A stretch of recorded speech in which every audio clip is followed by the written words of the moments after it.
Selamat berjumpa kembali, sahabat, teman-teman, rekan-rekan yang menyaksikan akun channel Indonesian COVID Survivor bersama saya, Peksi Cahyo, alumni Pangudi Luhur Angkatan 94. Indonesian COVID Survivor adalah sebuah akun di YouTube yang mendedikasikan kepada para sahabat, kepada para teman-teman, kolega, dan sebagainya yang pernah terpapar COVID-19. Para penyintas ini hadir di sini untuk menceritakan kisah mereka, hal-hal yang bisa mereka share kepada kita semua yang ada di sini, yang semoga hal-hal tersebut bisa menjadi sebuah hal yang positif tentunya, yang bisa dijadikan sebuah pelajaran atau hal baik lainnya yang mungkin teman-teman bisa ambil untuk mencegah supaya tidak terkena COVID, atau mungkin juga bisa tahu bagaimana menghadapi COVID itu sendiri. Kebetulan kali ini kita kedatangan Kakak Cika Mailoa. Dia adalah seorang putri pariwisata tahun 2008, asal Makassar. Selamat datang Kak Cika. Halo. Halo Mas Peksi, halo. Hai, selamat datang. Halo semuanya. Halo semuanya. Gimana kabarnya? Kabar baik, puji Tuhan, Puji sehat. Tuhan, sehat. Ya, sehat. Isi rumah juga sehat. Tidak kekurangan sesuatu apapun. Haleluya. Makassar gimana hari ini? Hari ini aku sempat keluar bentar. Cerah, bagus banget. Karena sempat beberapa hari yang lalu ya, kayak mendung, hujan. Terus setelah itu panas, jadi kayak gerah, nggak enak gitu, kayak cuaca bikin orang sakit. Tapi hari ini dari pagi suhunya bagus, matahari ada, siang juga nggak terlalu panas, tapi cerah, jadi enak buat keluar. Oke, soalnya ingatan gue tentang Makassar itu waktu berapa tahun pernah ke sana, berapa tahun lalu pernah ke sana, itu kalau lagi cerah dan terang benderang, langitnya biru ya. Ya, dan panas iya. Memang. Dan panas ya, karena mataharinya kok ada 3 kayaknya kalau di Makassar nih. Iya, surprisingly lebih panas dibandingkan Bali sih, karena aku sempat tinggal di Bali kan. Iya, Kalau di Makassar tuh kayak kering gitu. Benar. Loh. Nggak lembab ya, nggak kayak Jakarta. Iya. Iya kan, iya, Jakarta kan rasanya lebih lembab gitu loh. Nah, Cika boleh perkenalkan diri kamu terlebih dahulu, supaya teman-teman yang nonton acara ini mungkin bisa lebih akrab dengan Cika dan bisa tahu latar belakang Cika tuh apa. Silakan, Cik. Oke, halo teman-teman semuanya. Nama saya Albertina Francisca Mailoa. Biasa dipanggil Cika. Umur saya sekarang 34 tahun. Sekarang ini saya dan anak-anak keluarga ada di Makassar, di mana kami baru pindah 2 tahun yang lalu ke sini karena saya mendirikan sekolah modeling di sini. Dan sekolah modeling itu namanya Runway by Cika Mailoa. Nah, kegiatan saya dari 2 tahun ini mengajar anak-anak, remaja, dewasa.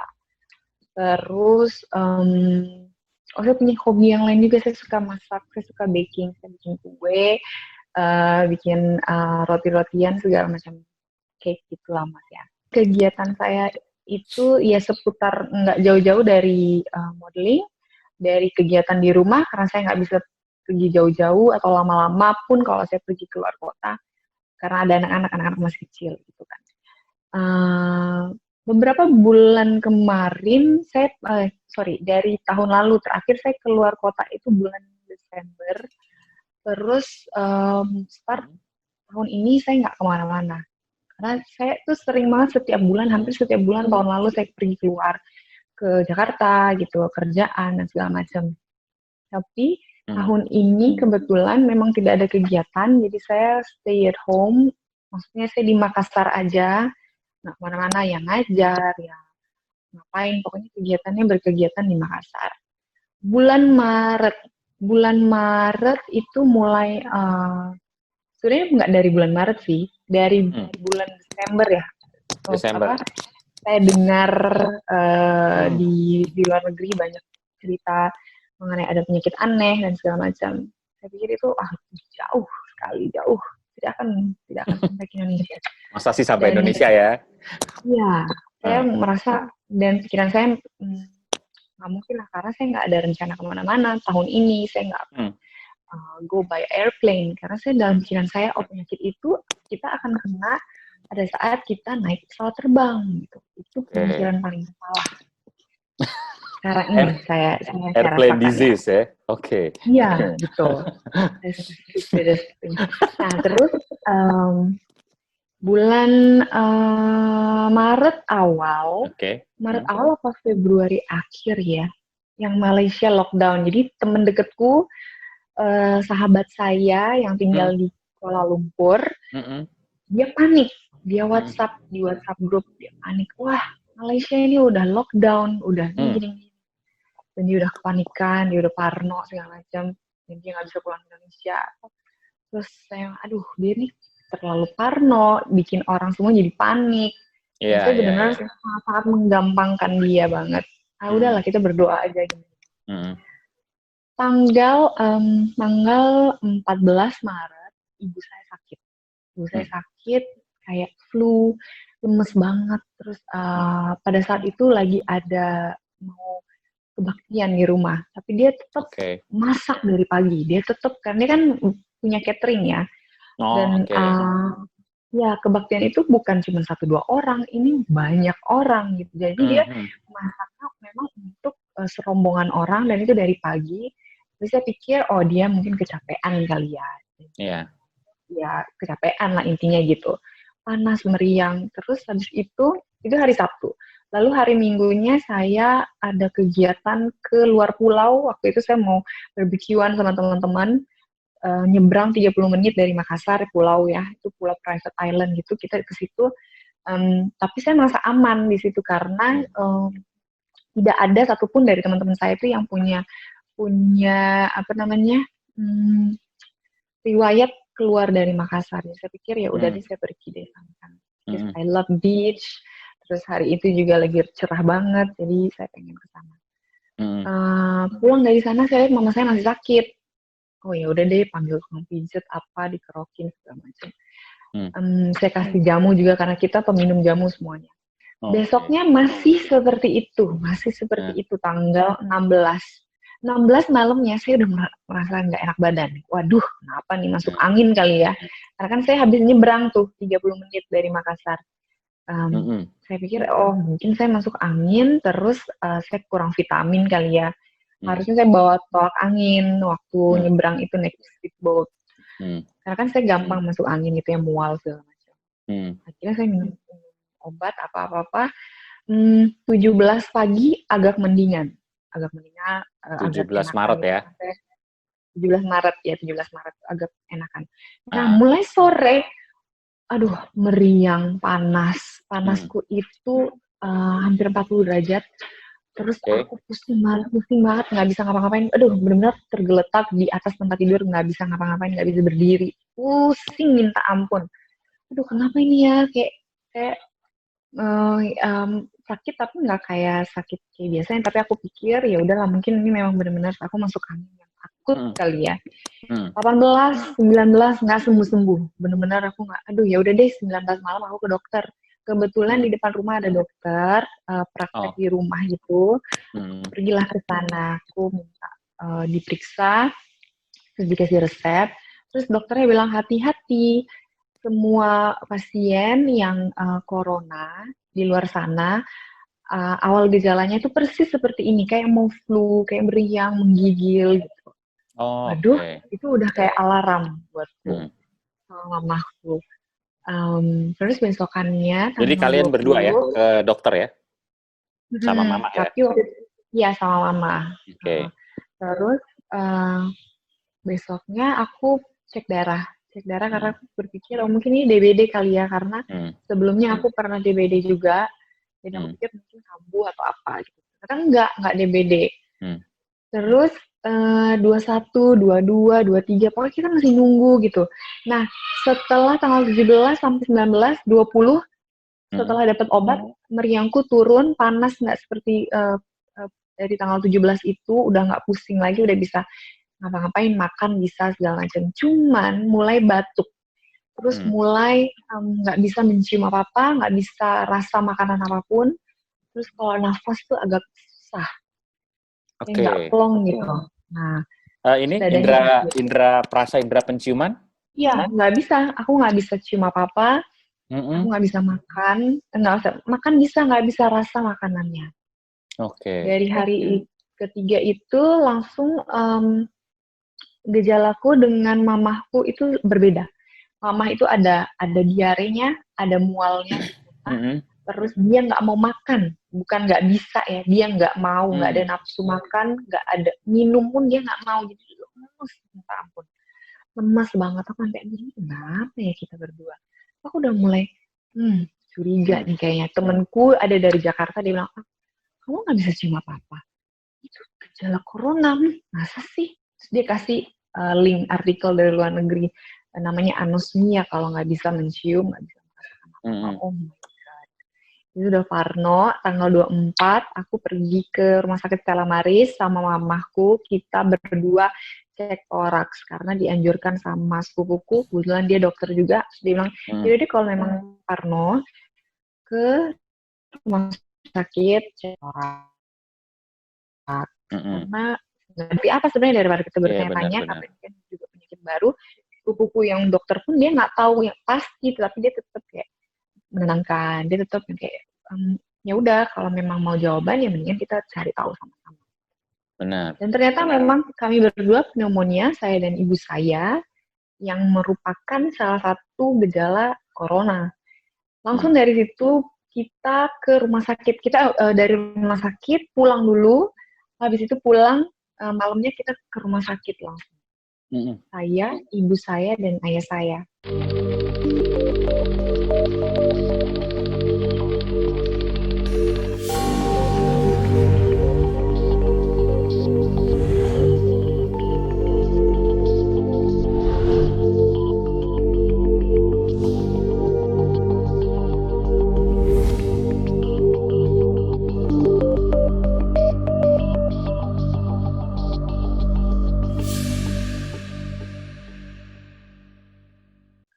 Kita bertiga sama-sama sakit. Ya udah masuk rumah sakit.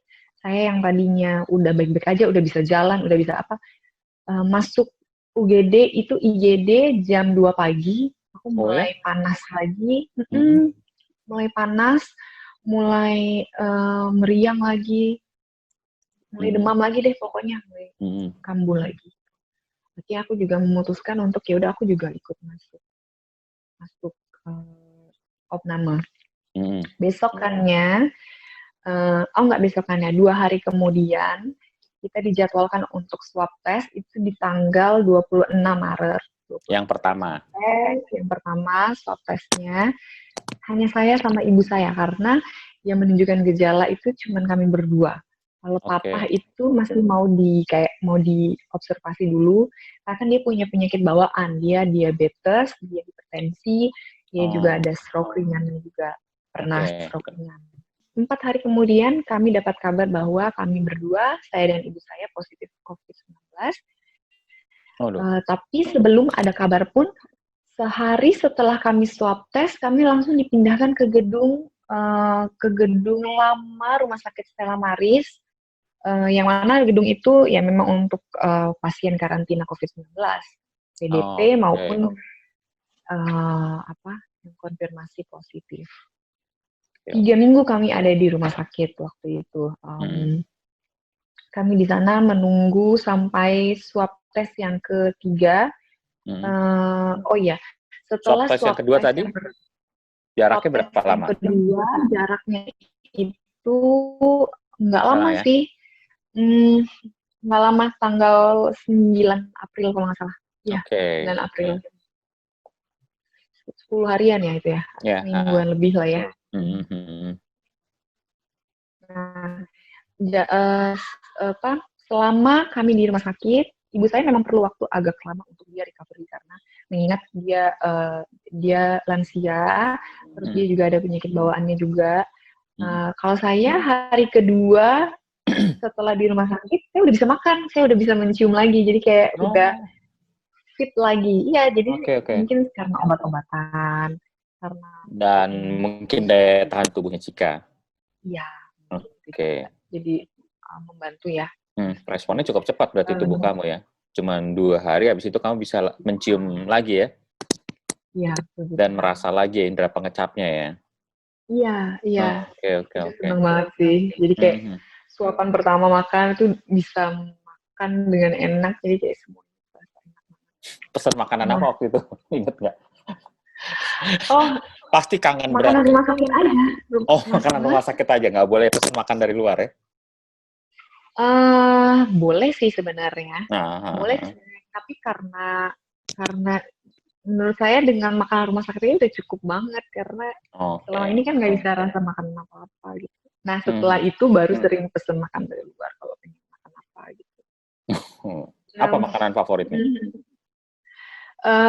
Aku suka yang pedes-pedes. Jadi apapun yang pedes aku suka. Makanan Manado gitu? Suka. Oke. Terus? Terus selama 3 minggu yang aku rasakan di dalam rumah sakit itu nggak ada, karena aku berusaha untuk tidak melihat dan tidak mendengar, tidak berbicara dengan orang luar yang nggak penting gitu, yang ngomongin apalah yang nggak berfaedah.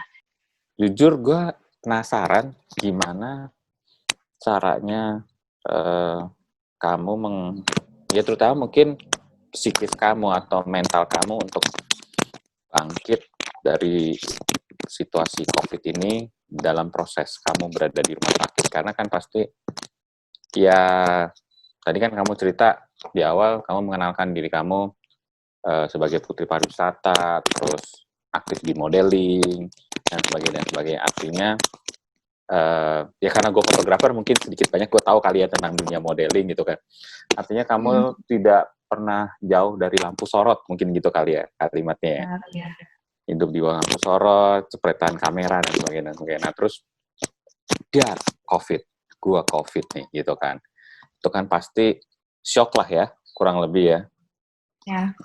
Nah terus dia ceritain dong gimana caranya kamu menghandle itu semua dan kamu bangkit untuk melawan penyakit yang menerpa diri kamu tersebut. Silakan.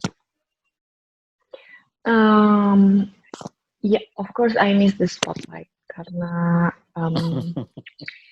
you miss a lot. Yeah, I miss a lot. Tapi saya sudah latihan sebelumnya. Jadi sebelum you prepare already ya. Already prepared. Jadi Tuhan itu luar biasa.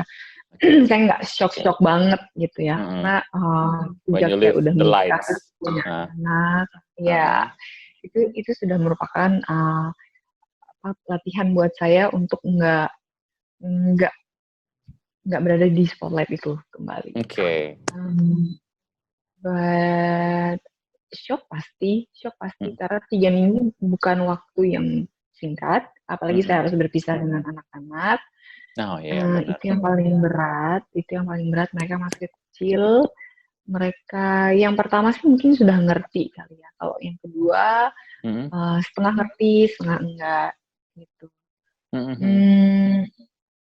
Rasanya tuh saya bisa nanggung semua penyakit deh, asalkan anak-anak itu tidak berjauhan dari dirimu. Ya benar. Ya, kayak gitu ya. Asalkan saya nggak jauh-jauh dari anak-anak, kayaknya lebih sakit dibandingkan semua. Tapi yang bikin saya kuat waktu itu adalah dukungan dari keluarga, bagaimana mereka menyemangati saya, dan lama karena kami tuh benar-benar bertiga di dalam kamar rumah sakit, karantina, bertiga tuh ya. Isolasi bertiga. Sekeluarga bertiga ya. Keluarga bertiga. Terus? Tapi saya juga. Jadi lebih banyak ngobrol dong berarti itu ya, benar nggak? Kalian jadi lebih banyak. Iya, benar. Ya kan? Jadi lebih quality time sama papa mama, karena selama ini saya kurang punya waktu untuk mereka, tidak menyisihkan waktu saya benar-benar mungkin cuek kepada mereka, sibuk Mhm. dengan program saya sendiri. Jadi banyaklah hikmahnya di luar penyakit Mhm. ini, di luar pandemi ini ada banyak hikmah yang saya maupun kedua orang tua saya bisa petik gitu sama-sama. Mhm. Terutama ya gitu gimana cara menjadi orang tua yang baik, Oke, uh, belajar parenting jadi nih ya. iya belajar parenting, terus Oh, jadi iya. lebih lebih apa mindful lah dengan keadaan sekitar. Mindfulness. Ya, ya, ya. Mindfulness karena selama sebelum pandemi ini kan kita benar-benar yang kayak rutinitas ya udah itu aja terus Ya, muter-muter nggak diulang ada terus ya. Nah, iya diulang terus nggak ada kayak stop and reflect and then maybe after we stop and then reflect we can flow a bit apa ya a bit wiser. a bit wiser, a Ya, bit slower tapi lebih ya, mindful. ya, ya. Itu sih yang aku rasakan dan ya apa saya berusaha untuk nggak apa dengerin berita yang negatif atau ikut obrolan yang negatif dari WhatsApp grup yang nggak perlu lah sebenarnya. Jadi saya banyak keluar dari WhatsApp grup waktu itu. Grup Live group, SMA, grup live group jadi. WhatsApp, live group ya, Live live group group. ya. Tapi saya udah japri, ada teman saya, minta Oh, maaf ya. japri Saya adminnya dulu ya, japri adminnya dulu. adminnya saya aku live dulu ya karena aku mau konsentrasi terhadap topik favoritku. Oh iya iya ya nggak apa-apa gitu. Ada beberapa yang balik japri aku sih kayak Ah, oh kamu gini ya live group gini-gini. Ya udah deh. Pokoknya intinya yang penting kan kesehatanku, kesehatan pikiranku. Jadi I don't care what people think.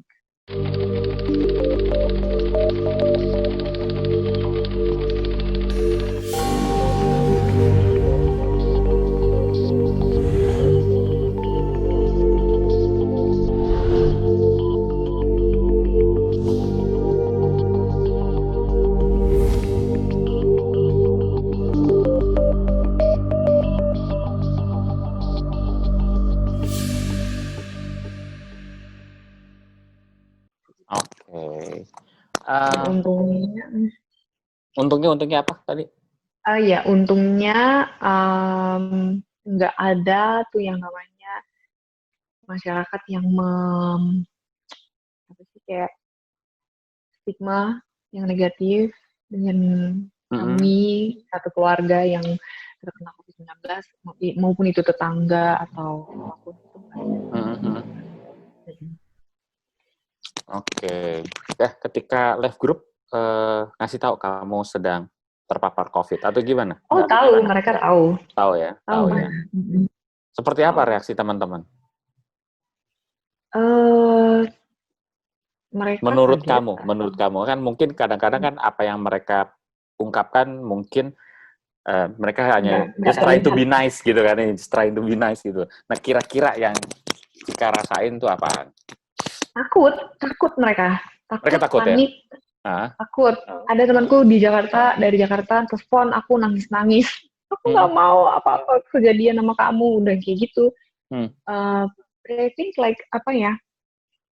Mereka semua itu yang membuat aku kuat sih. Kayak hmm, keluarga, teman, hmm, ya. Kita jadi tahu. Jadi aku punya teman lama banget udah nggak ketemu, nggak pernah ngobrol malahan. Dia bisa hmm, yang DM di Instagram menguatkan aku, terus dari kata-katanya dia kayak mendoakan.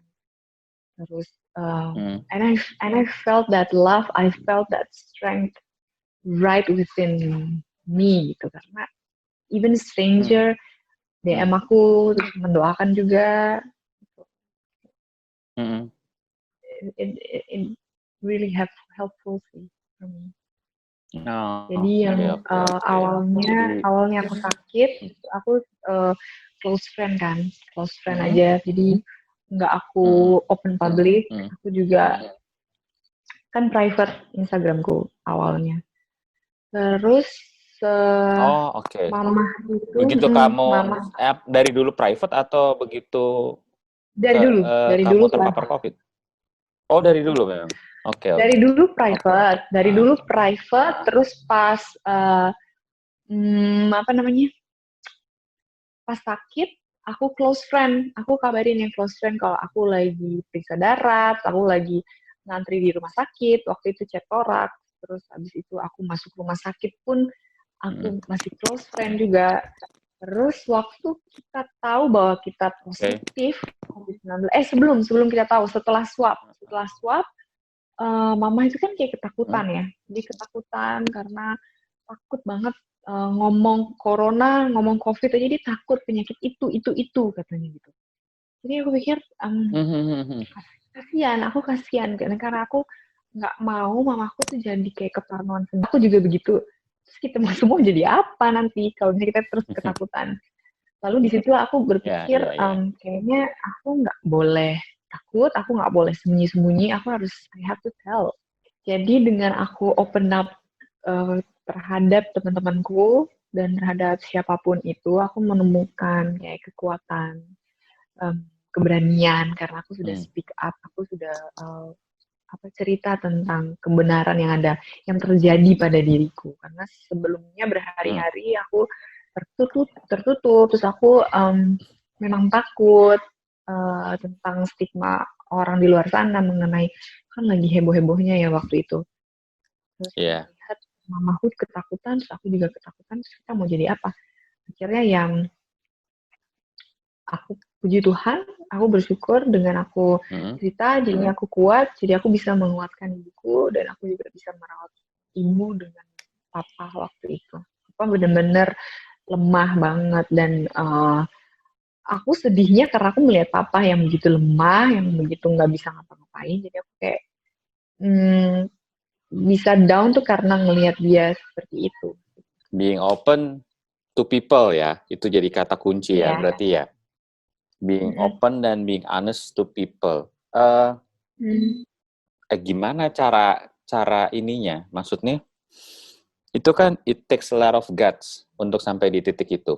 Bener nggak sih? Ketika tadinya khawatir dengan adanya stigma atau khawatir apakah ketika saya berbicara apa adanya orang akan melihat saya apa adanya terus tiba-tiba seperti punya keberanian untuk membuka diri itu gimana caranya? Aku merasa ya selama ini aku merasa banyak hal-hal yang aku hold hold into myself. Aku merasa terlalu banyak kayak kebenaran yang nggak aduh aku kasih tahu nggak ya ke orang ini, aku kasih tahu nggak, kayak banyak ragu-ragu gitu. Dan itu jadi penyakit sendiri ya, karena ya, kayaknya kita semua merasakan itu dan pernah mengalami dan pernah berada di posisi itu. Aku juga nggak tahu gimana, mungkin waktu itu ada Roh Kudus kali ya yang datang dan menjamah. Waduh, aku kalau cerita ini aku merinding karena benar-benar itu yang terjadi kepadaku dan kepada papa mama. Oh my God, I cannot explain. Pokoknya banyak banget kejadian spiritual yang aku alami di rumah sakit. Pokoknya ada kepikiran aja kalau tidak boleh diam, tidak boleh nggak kasih tahu siapa-siapa, kamu harus bilang karena ya banyak nyawa yang bergantung terhadap kejujuranku. Satu, aku punya murid-murid yang waktu itu aku masih sempat ngajar. Aku belum sakit sih, cuman mama kan udah sakit. Dan mereka memang tidak kontak langsung kepada mama dengan mama, tapi mengingat bahwa virus ini kan dia, bayangin aja aku aja nggak harus tidur sama mama satu tempat tidur, tapi aku tetap kena. Papa yang satu tempat tidur malah dia negatif, dia nggak positif. Jadi anything can happen. Jadi aku harus pick up waktu itu. Aku jadi bilang ke muridku, siapapun yang datang ke rumah pada saat oma sakit, please periksakan diri kalau memang ada gejala atau take care of your health. Karena 2 minggu ini kalau kalian kena, setelah 2 minggu ini kalian, kalau misalnya nggak terjadi apa-apa ya kalian aman. Tapi kalau misalnya kena, ya that's ya aku akan merasa sangat bersalah sih. Cuman ya itu yang terjadi pada mamaku karena dia merasa bersalah karena dia yang menularkan virus itu kepadaku. dia sempet nangis-nangis di rumah sakit karena waktu tahu saya positif, saya dan dia positif, dia nangis-nangis, dia bilang, minta maaf karena mama jika jadi sakit ini, sakit itu, dia gitu. Itu apa mah corona? Ya memang kita positif COVID-19 atau corona. Jadi aku yang kayak memaksa dia untuk ngomong ini corona. Waktu itu dia ketakutan banget sampai nangis. Nangisnya tuh sampai bergetar badannya. Iya, gitu. Checking ya, sampai checking itu ya. Checking banget. Nggak ada yang bisa membantu kita selain Tuhan sih. Walaupun waktu itu saya terlihat kuat, berani, senang, tapi kalau nggak ada Tuhan nggak mungkin saya bisa seperti itu. Karena sebenarnya ya saya nggak bisa ngapa-ngapain, saya nggak bisa apa-apa sebenarnya mas. Orang masih ada infus di sini, saya cuman bergantung pada infus obat-obatan itu doang. Kalau enggak, sampai hari ke berapa ya? Beberapa hari sebelum saya keluar pun saya masih susah untuk ngomong. Setelah hari keberapa ya, saya lupa 2 mingguan deh, itu udah mulai lega, udah nggak batuk lagi. Sebelumnya kan masih batuk. Nah, tanggal 13 April, setelah Paskah, kita swab yang ketiga. Saya, ibu saya, mama saya, sama papa, swab yang ketiga. Setelah itu, sorenya kita pulang. Akhirnya pulang. Malam ya, pulang dari rumah sakit ya? Boleh keluar? Ya, pulang dari rumah sakit, boleh keluar. Oke. Malam setelah di rumah, saya merasa meriang lagi. Saya merasa, waduh, kok kayak mual, meriang, terus kayak agak kelihatan. Kenapa ini ya? Apakah karena saya mandi malam? Karena kan saya sampai di rumah itu jam 9, kayak 9 malam. Terus saya mandi dong, karena kan dari rumah sakit. Saya mandi, cuci rambut, segala macam. Iya, betul. Terus tidur, kebangun, pusing banget. Terus meriang lagi, kayak kok panas ya. Saya ambil termometer 37,8 waktu itu. Kenapa ya ini? Jadi kayak bertanya-tanya. 37,8. Kayak nggak sepanas awal lah. Tapi ya. Ya.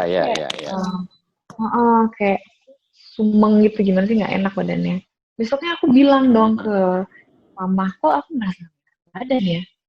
Oh enggak kali kayak gini. Karena di rumah sakit itu aku yang paling fit, aku yang paling udah nggak sakit sama sekali gitu. Tapi kok di rumah gini lagi.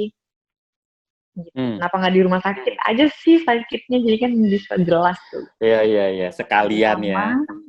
Iya kan. Terus hari kedua di rumah, sorenya aku dapet WhatsApp dari kepala perawat di Rumah Sakit Stella Maris Makassar. Dia bilang gini, selamat sore, terus jeda lama gitu. Selamat sore lama gitu. Ada kali sejam aku bales sore. Apa, dia gitu nggak bales lama gitu. Waduh, aku udah mulai deg-degan nih. Kenapa nih? Ya kan.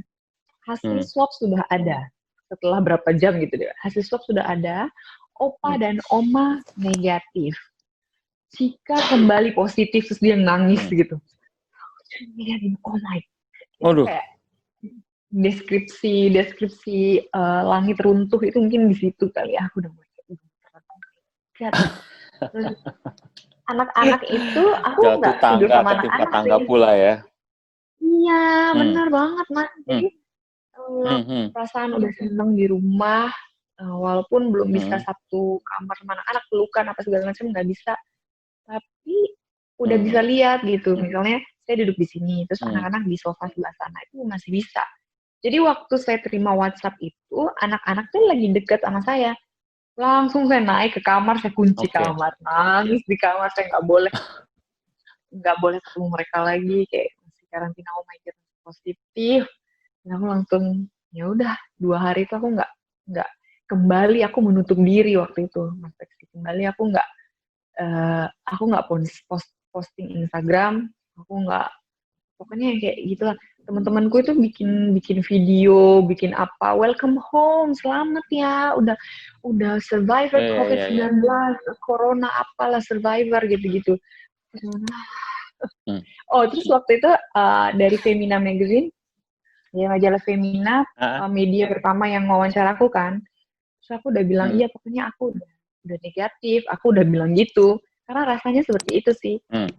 Itu sebelum ada kabar bahwa swabku positif kembali. Jadi kayak, oh my God, udah keluar lagi di Femina. Terus kayak, oh, 2 hari tuh aku nggak ngomong sama siapapun. Aku bingung mau ngomong apa nih. Aku bingung mau ngomong apa. Sedangkan kisahku udah keluar di Femina. Bahwa aku udah corona survivor apa gitu. Oke. Jadi aku bingung. Terus aku Nah, terus gimana tuh? akhirnya setelah 2 hari aku punya teman yang dia semangatin aku dan dia bilang, ayo kita bikin video kesaksian. Bikin video kesaksian karena semua orang pengen tahu cerita ini belum pernah terjadi. At least belum pernah terjadi di lingkungan ini kan, yang terlihat orang gitu. Terus buku juga bilang, ya every news is a good news. Gitu. Yang penting kamu udah dapat penjelasan tentang gejala demam, gejala yang setelah pulang dari rumah sakit aku rasakan kembali. Gitu. Terus I'm thinking, ya benar juga ya. Gitu. Mungkin Tuhan punya rencana lain kali dari ini semua, I don't know. Tapi yang pasti ya udah aku berserah, terus aku kayak aku hapus air mataku, aku make up, terus aku bikin video, itulah yang ada di Instagram, di feedku. Aku bilang ke orang-orang, kayak aku merasa kayak berat gimana sih ngomong sama orang untuk mereka tuh udah yang kayak seneng, terus aku takut membuat mereka cemas atau resah gitu, bahwa kok yang negatif bisa positif lagi gitu. Aku pun takut sih, tapi tapi ternyata ada yang lebih parah kisahnya dibandingkan aku. Sepupuku sudah dia berapa kali swab ya? 8 kali kali. Masih positif sekarang. Wah, jadi 8 kali? Iya. Really? Iya, masih positif. Dia dan anaknya, 3-tiganya positif. Anaknya masih kecil. Tapi yang 2 udah negatif, sekarang tinggal dia sama 1 anaknya masih positif. Tapi dia OTG yang sih, masih tanpa harus. Oke. Sepupu itu ya? Sepupu. Oke. Nah, berarti kisah kamu tadi ini kalau dengerin banyak nuansa ininya ya, kerohaniannya lah, kalau boleh bisa dibilang lah ya, gitu kan. Nuansa spiritualnya cukup kuat ya, gitu kan. Gimana apa namanya? Gimana ya kamu beroleh kekuatan melalui doa dan sebagainya. Ini pertanyaan ini aja nih, pertanyaan simple. Waktu di rumah sakit kan kamu cerita tuh kamu dipindahkan ke bangunan tua ya. Mungkin aku sih nggak pernah lihat aku nggak ingat rumah sakit apa tadi, Stella Maris ya? Ya, Stella Maris. Rumah sakit Stella Maris di lantai 5 di bangunan tuanya ya, gitu kan. Aku sih ngebayangin. Kadang-kadang bangunan tua rumah sakit tuh bangunan peninggalan zaman Belanda barangkali gitu ya. Ada cerita-cerita yang bikin kamu deg-degan nggak ketika kadang-kadang kan suka tuh kalau pindah ke bangunan tua atau segala macam suka ada ya yang aneh-anehnya lah kalau orang cerita lah gitu kan. Kalau kamu gimana sih? Sebenarnya bangunan udah direnovasi, cuman memang tampilan luarnya memang kayak tampilan peninggalan zaman Belanda gitulah, Mas Peksi, kayak model-modelnya. Tapi bener ya? Iya, tapi benar itu gedung lama. Memang itu gedung lama karena sebelumnya kami bertiga di gedung yang baru, yang lebih modern lah ya, lebih modern. Nama gedungnya itu Gedung Bernadette. Nah, di Gedung Bernadette lantai 3 di bawah kamar kami, pas di bawah kamar di lantai dasar itu ini rumah duka. Waduh. Oke, deg-degan juga tuh. Ya. Kalau orang bilang spooky. Spooky, iya agak Oke. sih, agak Nah, spooky. Ini foto-foto ya. nah. Nah, apa namanya? Sebenarnya sih aku nggak sering ya. Cuman memang pernah beberapa kali dulu banget merasa kayak ketinggian, terus kayak lihat sesuatu gitu dari waktu kecil atau entah waktu itu di Hmm, Bali pernah juga. hmm, Hari pertama kita di ruang isolasi di gedung yang lama itu. Saya tiga jam 3 atau setengah 3 gitu saya kebangun karena saya dengar ada orang kayak ada bunyi ulekan gitu loh Mas. Kayak kotak kotak kotak kotak gimana sih bunyi ulekan batu hmm. gitu. Aku bangun, wah Ulekan apa ya batu itu jam ya? 3. Iya jam 3 Ulek pagi. apa itu ya? Terus nggak ngerti, nyobek kali, sambil cobek, nggak tahu deh mau ngerujak. Nah, Nah, jam 6 itu kan perawat-perawat itu mulai jalan keliling untuk observasi pagi. nah, Jam 6 karena kamar kami itu paling ujung, benar-benar pas di depannya ruangan apa pos perawat memang. nah, Jadi kamar kami selalu yang jadi kamar pertama didatengin sama nah, perawat-perawat kalau pagi-pagi. Nah nah. pagi gitu buka. Gitu. Aduh berisik banget tadi malam aku gitu. Siapa tuh yang ngulek-ngulek? Hah? Nggak ada yang Hmm. ngulek-ngulek jam berapa? Jam 3 masa sih? Terus aku bilang, iya benar-benar jelas banget kayak ada orang yang ngulek batu gitu. Oh mungkin kalau pasien yang nggak bisa minum obat, terus habis itu harus dianjurin, mungkin ada sih yang ngulek. Tapi nggak ada yang Hmm. ngulek tadi malam gitu. Tuh hari pertama. Terus hari kedua, Hari pertama ulekan ya. hari pertama ulekan. Terus habis itu, oh ya dengan catatan setiap pagi, siang, malam saya, ibu saya, ayah saya itu dapat obat penenang infeksi dari dokter. Biar Nah, tidur ya maksudnya ya. biar tidur. Nah, kalau malam kita tuh dapat dosisnya 2 obat penenang. Gitu. Oke. Saya Nah. udah minum nih. Hari pertama, hari kedua minum lagi obat penenang. Masih bangun dong di hari Hmm. kedua karena saya mendengar ada suara anak-anak. Jadi kayak awalnya saya kayak ketindisan lagi, terus saya mendengar kayak ada suara anak-anak lagi. Dalam hati, ngapain ya anak-anaknya malam-malam kok main-main. Terus tiba-tiba saya tersadar, loh kan nggak ada anak-anak, nggak mungkin ada anak-anak. Aku langsung kebangun, langsung berdiri di pintu, teriak sendiri, jangan ganggu ya. Gitu. Engselnya itu nggak nyantol di pintu, jadi sekali orang mau masuk bisa langsung didorong gitu loh. Jadi yang kedengeran itu, Oke. yang kedengeran itu kayak krip gitu, Berderit gitu serem suaranya ya. banget. Ya berderit gitu kayak ini benar-benar pengalaman yang real yang aku rasain pada saat aku sekarang-sekarang ini. Hmm. Karena dulu-dulu kan kayak masih kayaknya ini mimpi atau apa. Nah terus aku Hmm. tanya sama perawat kan, ini kok begini ya, aku dapet gini nih. Terus dia bilang, ya biasa itu mereka mau say hi. Habis ini juga enggak. Dan benar hari ketiga udah nggak ada lagi, karena hari pertama, hari kedua mungkin aku kayak masih ketakutan. Hmm. Terus hari ketiga pas aku udah ketemu sama perawat yang bilang gitu, dia cuma mau say hi atau apa. Aku udah mulai oke, calm, tapi bukan yang kayak takut lagi, lebih kayak nantang gitu loh. Ayo kalau mau datang lagi, datang nggak apa-apa aku gitu. Siapa takut gitu ya. Takut, iya. Tapi Berarti itu kamu benar-benar dianggap lulus masa orientasinya kayaknya. Kalau sekolah tuh kan biasanya ada masa orientasi tuh. ospek, Di di ospek ospek benar-benar dulu. benar. Di ospek dulu Aduh, sama yang nggak terlihat ya nggak ternyata ya.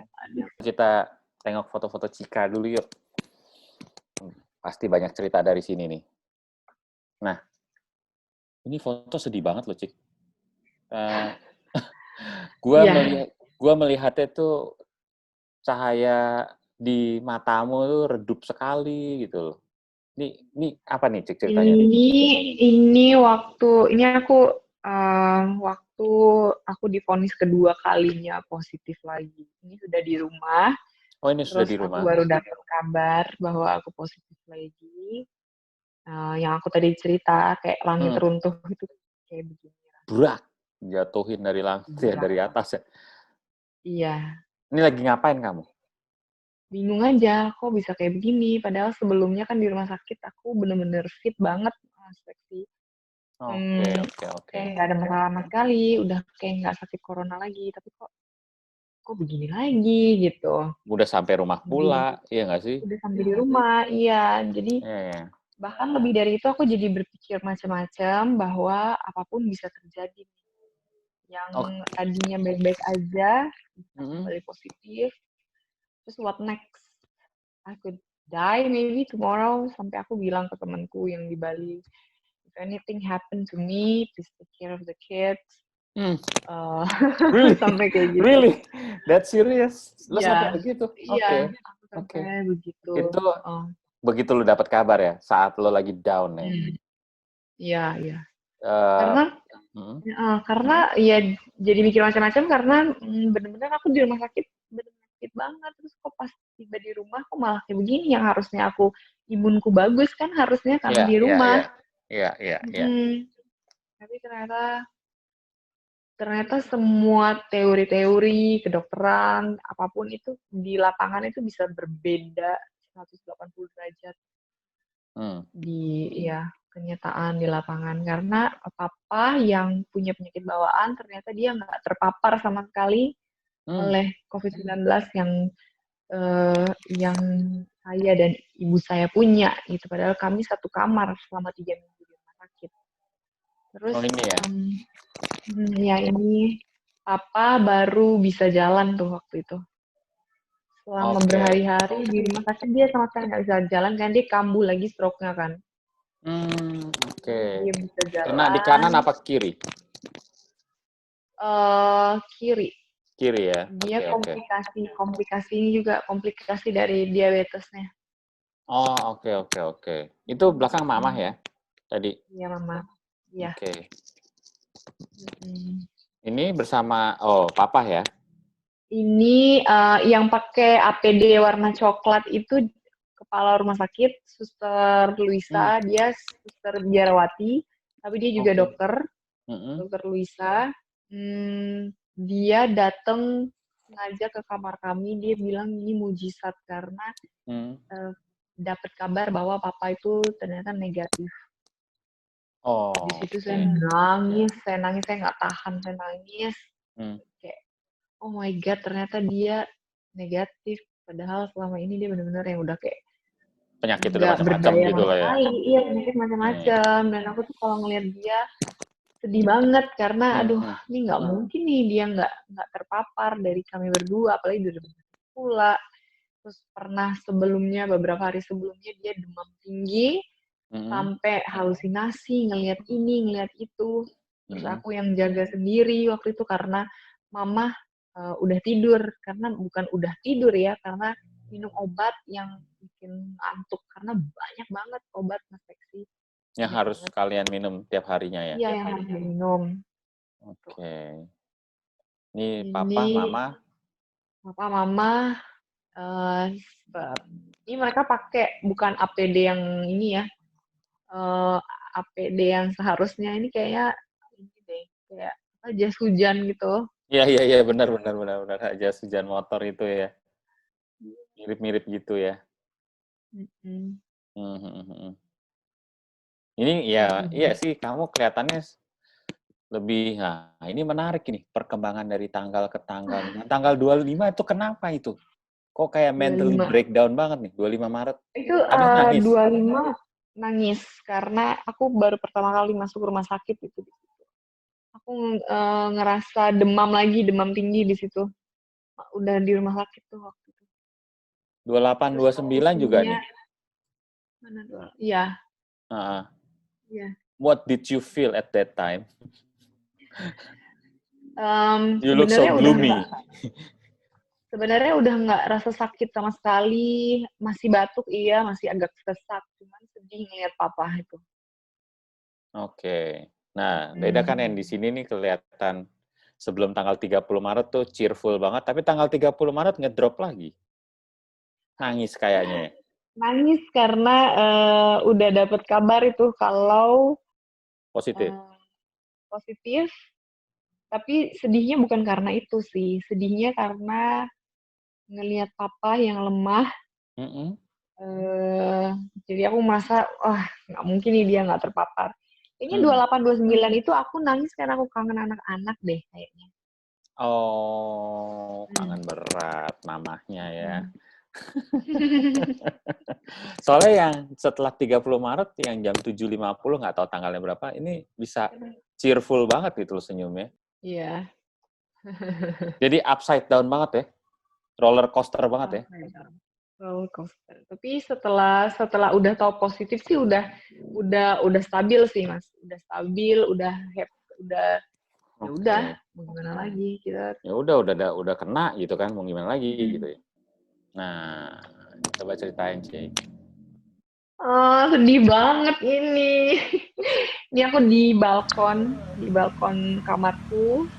Terus dari balkon itu bisa lihat jalanan. Jadi itu tempat aku sama adikku itu yang bawa anak-anak ketemu. Oh, Karena cuma di aduh. situ doang bisa ketemu. Terus dia yang kayak, Nangis tuh pasti tuh ya. Mewek itu pasti eh, gitu ya. pas ketemu sih nggak Pas nggak ketemu nggak? mewek sih. Eh, eh. Tapi begitu Nggak mereka mau pulang, mewek. Tapi meweknya yang lebih kayak ya udahlah gitu. ah, Pas aku posting itu semua ibu-ibu dimanapun di penjuru Indonesia semua pada, aduh aku nangis lihat ini kayak gitu. Dia aku terus ada lagi yang dari luar negeri, aduh you wanna make me hug my kid. hmm, hmm, Dia hmm, hmm, hmm. juga ya. Ya, Kadang jadi, kita suka nggak bersyukur pas nah, eh, benar. ada anak-anak kan. Iya. Ya, atau kita terlalu sibuk sama diri kita sendiri, iya nggak? Mm-mm. Hmm. Iya, jadi pelajaran yang berharga. Begitu dipisahin cuman bisa lihat dari jauh, baru berasa nyesnya ya. Mm-mm. Cerita. Nah, tar dulu deh. Ini cerita lagi deh soal video. Ini TikTokan ya? TikTokan nih pasti nih. TikTokan. Iya. Ini pagi setelah aku video call sama anak-anak, terus anakku yang kedua nangis, dia minta mama pulang, mama pulang. Hmm. Sedihnya minta ampun, tapi akhirnya aku ngerasa kayak, aduh kalau aku sedih terus gimana, imun jelek atau apa. Udah pas ada anak-anak ini pagi-pagi aku ajak TikTok gitu, jadi viral. Iya. Heeh. Mereka kan juga kita baru kenal ya Mm-mm. sama si perawat-perawat itu. Terus oke, Nah, video ini, baru. Ini pas mau pulang ke rumah. oh, yang Ya, terus sampai terus dia rumah bilang, dapat kabar iya. positif lagi. Iya, iya, iya. Oh my God, nightmare. Kayaknya nggak ada yang mau deh seperti itu ya, Mas. Iyalah, Udah iyalah. senang, terus habis itu, Jangankan 2 kali, sekali aja juga nggak ada yang mau. iya, Iya kan? iya, Itu loh. berpisah sama keluarganya itu loh, sama Ya, ya. anak-anak terutama yang nggak kuat. Tiba-tiba Hmm. kamu nggak dengar suara mereka berantem lagi, kamu nggak dengar suara mereka merengek lagi, gitu kan. Iya, Ya, itu semua tiba-tiba suddenly hilang. iya, Di rumah sakit itu benar. kan dingin banget, iya kan pastinya. Mm. Mm. Nah, Iya, iya. gimana tuh? Pasti memang kan kebanyakan cerita tentang teman-teman yang terpapar COVID dan sebagai survivor atau penyintas itu adalah ada pengalaman ya spiritual atau terkait dengan rohani, mereka seperti mengalami, bukan mengalami ya, mungkin semacam bisa dibilang eh, hubungannya menjadi lebih intens dengan yang menciptakan kita. Nah, mungkin ketika bisa cerita di area itu seperti apa ketika apalagi kamu kan udah jatuh ketimpa langit pula, udah bukan ketimpa tangga ya, yang datang 2 kali, udah sampai rumah harusnya udah happy, video tadi udah nunjukin bye bye bye bye get well soon ya, udah kayak gitu kan, terus tiba-tiba sampai di rumah tes diar, belum selesai gitu kan. Nah, itu kan butuh ketangguhan mental ya, dan ketangguhan mental itu kan kadang-kadang bukan kadang-kadang sih, pengalaman pribadi gue sendiri juga seringkali hadir lewat penguatan itu hadir lewat doa ya gitu kan, atau memperbaiki hubungan kita dengan Sang Pencipta, dengan Tuhan Yang Maha Kuasa. Mungkin Cika bisa cerita di sisi situnya, silakan. Aku awalnya merasa apa namanya denial dengan keadaanku yang dari awal sakit, terus udah ada tanda-tanda bahwa kayaknya ini penyakit aneh deh. Terus temen juga udah bilang, ini kayaknya kamu harus cek karena kayaknya ini corona, karena kamu nggak bisa cium apa-apa. Dan aku pun dalam hati sebenarnya mengiyakan, cuman masih kayak denial, nggak mungkin gitu. Saat aku udah di rumah sakit, terus udah nggak bisa ngelawain lagi, aku udah ya udah deh berserah aja, biar Tuhan yang atur, aku ikut aja mau gimana. Hari pertama aku di rumah sakit juga aku belum dapet kamar untuk yang cukup masuk kita bertiga gitu, jadi masih ada 2 tempat tidur doang, jadi aku di sofa waktu itu. Dan aku merasa kayak kedinginan di situ, meriang lagi, terus aku ngeliat kedua orang tua aku keadaannya sangat-sangat nggak enak dilihat lah, lemas apa gitu. Nah, terus berujung pada ternyata aku sama mamaku positif dan dia ketakutan, dia merasa bersalah, shock. Aku ngelihat dia, aku semakin sedih karena kalau dia kayak gini, mungkin benar kali ya. Aku dengar cerita dari orang-orang, ada yang malah di Wisma Atlet, ada yang malah mau lompat ya dari Wisma Atlet. Mau lompat sama kabur, tuh banyak cerita gitu tuh. Iya kan. Tetapi aku jadi merasa beruntung karena kami bertiga di karantina bersama. Yang kami ini memang mungkin kurang quality time. Jadi Tuhan sudah rancangkan semuanya ini benar-benar begitu rapihnya, begitu penuh rencana yang indah, dan saya sampai sekarang pun saya nggak tahu ini sebenarnya buat apa sih kejadian-kejadian ini. Cuman kalau melihat lagi dari sini terus ke belakang, semuanya itu memang sudah dirancangkan oleh Tuhan seperti itu. Saya nggak bisa jelasin ya satu persatu kejadian di rumah sakit itu seperti apa dan bagaimana rasanya spiritual awakening saya, karena setiap orang kan punya spiritual awakening yang berbeda-beda berdasarkan pengalaman mereka, pengalaman hidup, dan bukan cuma pengalaman hidup 1-2 tahun ini, tapi dari bertahun-tahun dulu, bahkan dari kecil gitu, mungkin ada pengalaman pahit masa kecil atau apa. Dan akhirnya pada saat sakit semuanya itu bisa sedikit terobati, sedikit ada jawabannya sampai sekarang pun. Dan memaksa untuk ya udah harus dihadapi, harus berteman dengan semua rasa sakit itu, harus healing dari sakit, kita jadi dari heal akhirnya kita bisa menerima diri kita sendiri, menerima orang lain, termasuk tua, siapapun itu, anak-anak. Yang aku rasain, bener-bener rasain waktu sebelum papaku demam tinggi, itu paginya aku mandi, dan di rumah sakit itu, di rumah sakit yang gedung baru itu ada shower, tapi yang di gedung lama itu nggak ada, kita harus pakai ember besar, terus kita mandi begini kan, pakai centong gitu. Nah, waktu aku lagi mandi keramas, itu kayak, aduh, aku nggak tahu deh, percaya nggak percaya, aku kayak denger ada yang bilang siap nggak nih kayak gitu, tapi dalam bahasa Makassar. Oh ya, nggak ada yang ngomong kodong gitu, nggak ada ya, kodong. Siap kok. Itu satu-satunya gitu. Kata Makassar yang gue tahu, kodong. Gitu. Kodong itu kasihan. Iya. Terus. Ya gitu kayak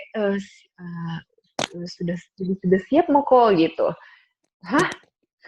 Suara laki-laki? Nggak tahu suara apa. Pokoknya apakah itu suara. Nggak bisa kamu deskripsikan itu suara laki-laki atau perempuan? Gitu. Oke. Nah, jadi di situ kayak disuruh kayak siap-siap akan ada terjadi sesuatu atau apa. Malamnya papa itu demam tinggi, meriang. Itu sebelum kita tahu bahwa papa ternyata negatif. Jadi aku pikir, oh udah nih, mungkin dia udah positif juga ini. Ya, Pak. Sampai jam 3 pagi dia meriangnya, dari jam 11 malam. Itu aku yang jagain sendiri. Dia udah halu segala macam, dia ngeliat, "Itu siapa yang di balkon? Siapa itu, dia lagi lihat ke sini? Siapa itu yang duduk di meja makan? Itu Cika. Cika, Mulai Cika bisa lagi melihat gendong yang siapa?" iya Gitu, iya. iya. Iya iya. "Cika lagi gendong siapa? Nona lagi gendong siapa?" Gitu. Kayak, oh my God. Hal itu, aduh, ketakutan setengah mati. Terus aku harus ganti air panas di dispenser, yang Hmm. dispenser itu deket balkon kan. Jadi aku harus bolak-balik, aku harus ngelihat gitu. Cuman akhirnya aku jadi kayak flashback paginya. Oh, mungkin ini kali ya. Terus aku langsung berdoa di dalam hati, bilang, "Tuhan kasih kekuatan, kalau memang ini yang harus kita jalani, harus kita hadapi, mau kuasa gelap, mau kuasa apapun itu, karena itu semuanya ciptaannya Tuhan. Dan kalau Tuhan bilang tidak, tidak terjadi.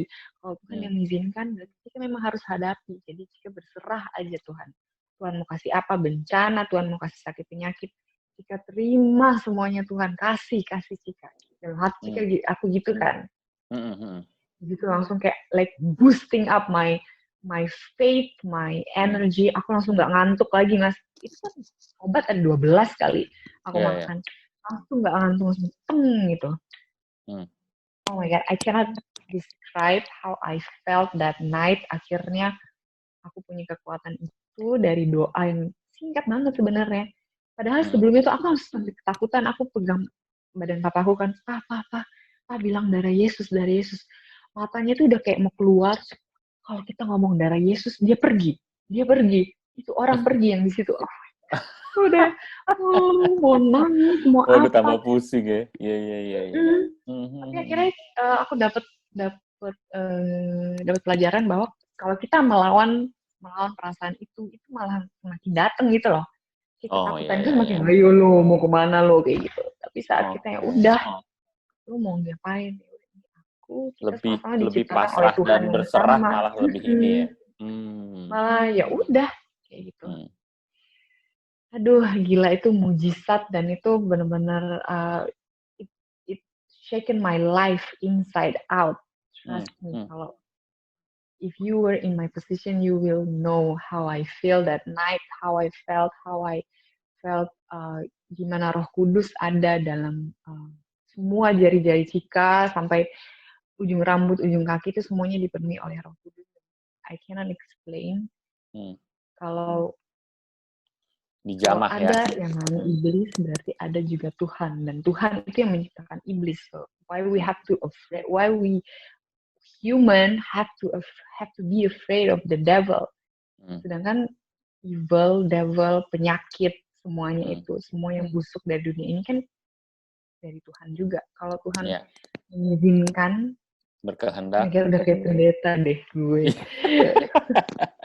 Nah, tadi kan menarik itu soal spiritual awakening tadi.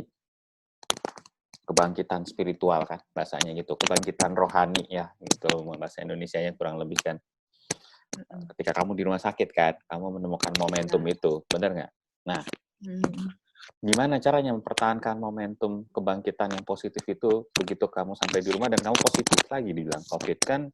Itu kayak, anjir, gue baru mengalami kebangkitan, I believe, faith, and bla bla bla, tiba-tiba slus gitu kan, kayak kepala tuh dipegang gitu kan, terus dicelupin dalam lagi gitu kan, gitu. Nah, kayak gitulah. Gimana tuh?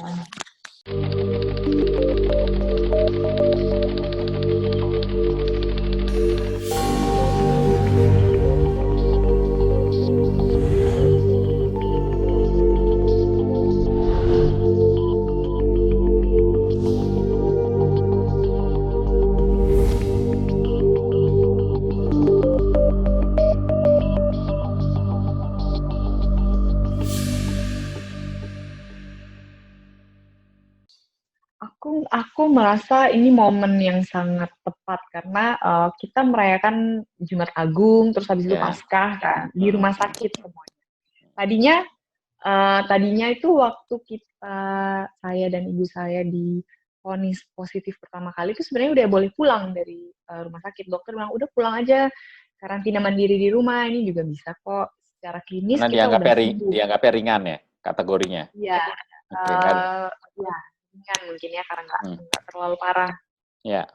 Terus abis itu udah bisa karantina mandiri di rumah, tapi kita mau nunggu sampai papa benar-benar fit, baru kita pulang ke rumah. Tadinya Bareng-bareng. mau bareng-bareng, terus kan adik-adik juga pada mau pulang ke Makassar karena mau pasca. Tapi ya udah deh, jadi kita berbesar hati kita merayakan pasca di rumah sakit. Adik-adik juga jadi nggak pulang ke Makassar untuk merayakan bersama-sama gitu. Jadi momen pasca kebangkitan, hadiah kehidupan ini benar-benar berasa banget. Dengan cobaan juga berasa banget. Walaupun kita udah merasa, oh kayaknya kita udah stabil nih, imanku nggak mungkin lah bisa goyah lagi karena aku udah begini. Tapi iblis tuh nggak berhenti, dia tuh nggak akan berhenti untuk mencobai, iya kan? Karena sakit, penyakit hati, penyakit jasmani itu kan semuanya dari the other side of God gitu, yaitu iblis. Dan pekerjaan iblis itu nggak habis-habisnya mau kita mau nanti. Kalau dia selesai jadi surga ini soalnya. Gitu, nggak mungkin. Nggak mungkin, nggak boleh. Kalau kita masih di dunia pasti akan ya, ada itu, terus. Gitu. Ya, terus? Ya kan. Gimana tuh itu yang aku nggak sadar. Itu yang aku nggak sadar waktu aku pulang ke rumah. Aku pikir udah this is it. And Corona survivor gitu. Ya, lu udah berasa di level ini gitu ya, kurang lebih begitu ya. Udah gitu, set, oke. Terus ternyata Tuhan masih mau mengajarkan sesuatu kepadaku bahwa aku masih mampu untuk lebih susah lagi kali ya, untuk lebih masih bisa di-push gini, masih bisa di-push ya, tes-tesnya. Gitu. Terus, oke. So, nah, ya udah gitu. Then how do you deal with that?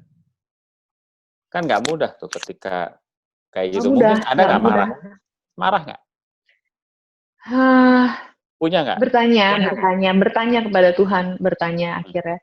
Kalau aku nggak ngomong, nggak nangis sama saudaraku, mungkin aku akan terus diam dan membiarkan orang tuh berpikir bahwa aku udah negatif. Tapi karena aku bilang sama sepupuku, terus sepupuku juga dia nggak men-encourage aku untuk ngomong ke orang-orang, tapi dia cuma bilang,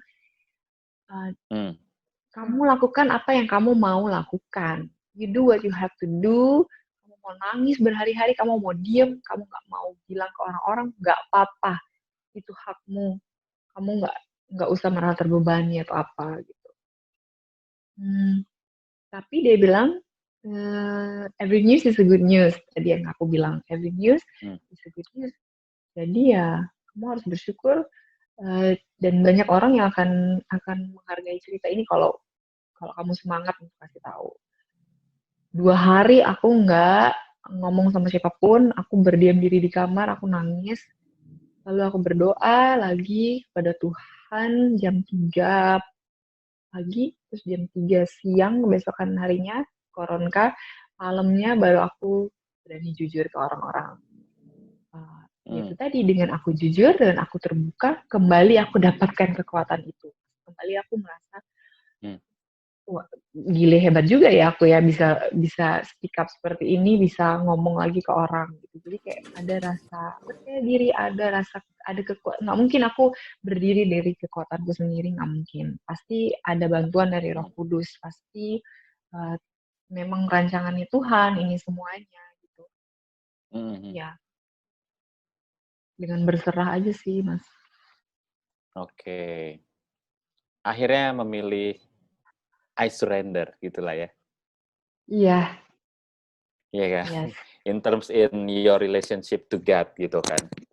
I surrender dan I leave it all your everything you plan to me, kurang lebih gitu ya.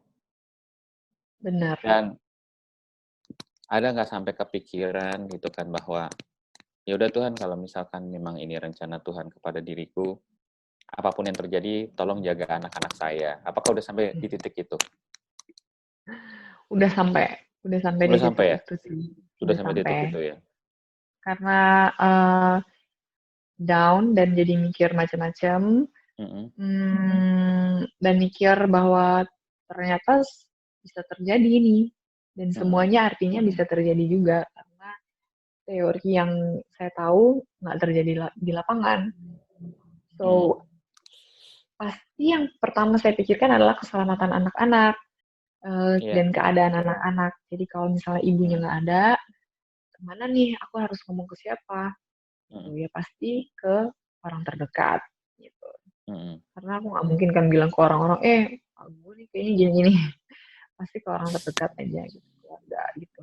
Iya, iya. Tapi ada omongan seperti itu dan pikiran seperti itu juga ada. Oh. Tapi dengan doa sih Mas yang menyelamatkan semua pikiran-pikiran negatif karena udah nggak ada lagi yang bisa bisa bisa menolong kecuali doa. Ya pokoknya sekarang sih lebih slow ya berdoanya tidak tidak sekencang. Lebih apa? Lebih slow, Oh, lebih oke. kayak doanya Bercakap-cakap. kok ya gitu. Mm. Mm-mm. Tapi Jadi, doa dengan keluarga terus sih. oh, oke. Doa pribadi jadi sekarang lebih rutin kali ya? Lebih rutin, lebih rutin. Lebih rutin ya. New normal, new life lah ya. Kurang lebih begitu ya. Thank Ada God of this new enggak deh. normal, Nggak new pernah life. tahu ternyata. Ya kan kadang-kadang at the end of the tunnel ya kita baru tahu, oh ternyata gini ya maunya. Gitu kan kadang-kadang ya. Ya, Pas lagi di terowongan gelapnya kan nggak tahu tuh, ini mau nggak diarahin tahu. kemana nih, iya kan? Iya, Gitu. Kalau ngelawan benar. mungkin ceritanya lain, iya nggak? Iya, Iya, iya, iya. that's true. Ini Taunya, indah sebenarnya. iya, iya, iya. Ternyata I see the light, gitu ya kurang lebih ya. Iya. Jadi berasa lebih enteng dong sekarang hidup ya, benar nggak sih? um, lebih clear sih, lebih Lebih clear clear, ya. lebih have clear vision. Mm. Terus karena ini kan kita lagi pause ya ceritanya, lebih Betul. terutama terutama dalam hal apapun Betul. lagi pause. Lebih clear visionnya apa, terus lebih tahu mana sih sebenarnya yang lebih penting dunia atau apa sih gitu. Ya udah, kayak gitu sih sebenarnya. Pausnya boleh agak lama dikit kali ya? Atau gimana? I don't mind sih karena di rumah terus sih. Aku sebenarnya anak rumahan banget sebenarnya. Serius? Anak rumahan?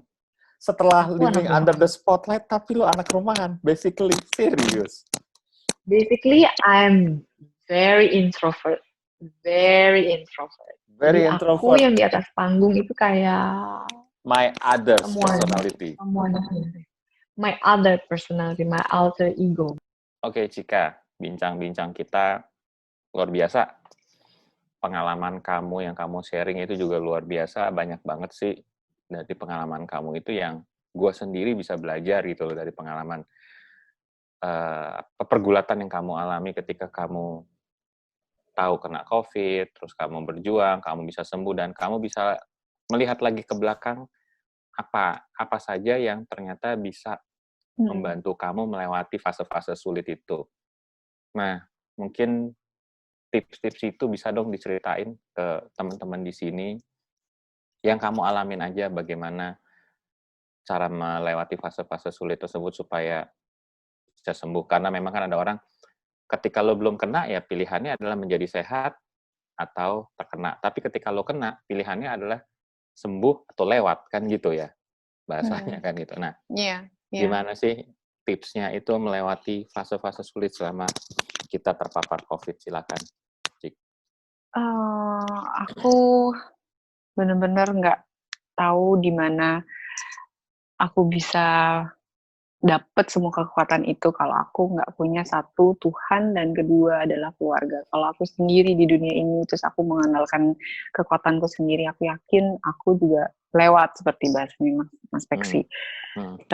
Tapi support system itu yang paling penting. Memang kita berasa down, berasa apalah semuanya yang ada di dalam hati kita ini, tapi berusaha untuk jangan menutup diri, jangan mau menolak apa yang sudah ditawarkan oleh orang lain, misalnya bantuan, doa, atau apa. Karena memang di situ ada pertolongan dari Tuhan. Karena mereka itu adalah kepanjangan tangan Tuhan di dunia ini, keluarga, teman-teman, sahabat terdekat gitu. Terus juga jangan melawan keadaan, jangan denial. Emang gampang banget ngomongnya karena pada saat itu pun saya masih denial. Tapi ada satu titik di mana benar-benar udah nggak bisa ngapa-ngapain lagi, benar-benar udah pasrah melihat papa, karena saya sendiri dalam keadaan saya yang masih kuat, masih muda, itu cepat recovery. Kalau mama itu dia hari-hari pertama sembuh, dia kayak lupa gitu. Dia kayak ada beberapa hal kejadian dia skip. Karena segitu hebatnya demam yang kita berdua alami, sampai dia skip beberapa kejadian, dia lupa, dia apa. Terus kalau saya ngomong sama dia juga harus pelan-pelan, kan dia masih lambat sekali. Nah, nggak mungkin tanpa support system saya bisa ada di sini, bisa cerita ke Mas Peksi dengan teman-teman dari PL. Tapi yang paling saya rasakan adalah kasih Tuhan dalam hidupku, dalam keluarga juga. Memang berserah kepada Tuhan itu satu-satunya cara bagaimana saya bisa ada di sini sih. Bisa bercerita seperti ini. Saya nggak bisa jelasin kayak gimana tips dan triknya apalagi. Ya cuman berdoa dan berdoa dan berdoa. Berdoa itu kami berdoa bareng-bareng pagi, siang, koronka, kita Katolik kan, terus malam kita berdoa sama-sama juga. Ada rosario juga pagi hari. Jam 9 malam, antara jam 8 sampai jam 9 kita berdoa bareng-bareng, ada doa khusus juga. Gitu. Karena satu-satunya cara bisa melewati ini semua ya dengan berefleksi. Gimana berefleksi ya? Cara masing-masing manusia, kepercayaan masing-masing. Yang mau meditasi, yang mau berdoa dengan keyakinan sendiri, ya berdoa. Gitu sih, Mas. Okay. Kalau mau menghindar dari yang negatif-negatif, saya rasa ya sulit pastinya ya, karena di rumah sakit nggak ada apa-apa, hiburan ya cuma handphone, iklan di mana-mana, berita ini itu juga di mana-mana. Tapi kalau memang kita udah yakin dan teguh bahwa semua yang terjadi itu Tuhan sudah rancangkan untuk kita, dan kita pasrah, mau negatif berita, info segala macam itu nggak bakalan ngaruh karena kita udah pasrah, udah berserah. Itu maksudnya. Berpegang teguh dengan prinsip itu ya, jadi malah membuat kita semakin dikuatkan, kurang lebih gitu ya jadinya ya. Ya benar. Dibanding tadi di fase pertama denial dan sebagainya, malah terutama pikiran yang jadi malah kemana-mana ya. Iya. Oke. Terima kasih banyak loh Cika udah hadir bersama di sini di Indonesia COVID Survivor, udah sharing pengalamannya, pahit getirnya, terus fase-fase sulitnya dan gimana ngelewatinnya. Itu meaningful banget sih pastinya buat banyak orang yang melihat tayangan ini nantinya. Iya. Sehat-sehat selalu buat kamu. Amin. Buat anak-anak, buat papa dan mama. Yes, thank you. Nanti kalau kita udah bisa, new normal ini udah lewat, COVID ini udah nggak ada, kita bisa photoshoot bareng. Oke, aku suka banget photoshoot. Kapan lagi bisa motret Putri Pariwisata 2008, iya nggak? Yes. Oke, kita say goodbye sekarang. Terima kasih, Tis. Oke, terima kasih. Bye-bye. Amin, terima kasih buat semua doanya. Semoga